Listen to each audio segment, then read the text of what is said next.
ఎవరికి హాస్టల్లో ఎట్లా వచ్చింది ఇప్పుడు 20 తారీఖు జాయిన్ కమ్మా ఏం అవసరం లేదు. వదిలేసుకుంటారు 4th to 7th క్లాస్ కదా, ఆ నెంబర్ తీసుకునే ఒకరు నేను ఇస్తా.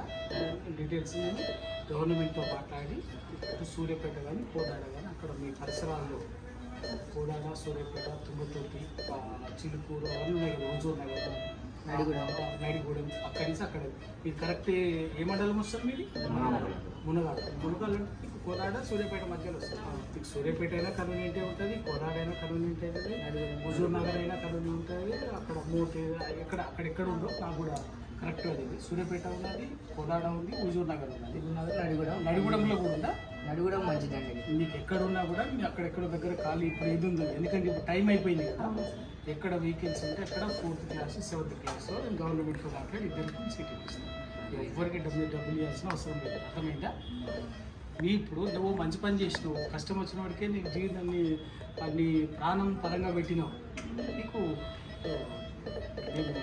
ఏదో ఒకటి అది చేయాలి కదా, కంపల్సరీ నేను చేపిస్తే పిల్లలకు అది చదువుకొని మీకు ఇంటర్మీడియట్ వరకు ఉంటుంది, తర్వాత కూడా చేపిస్తాను.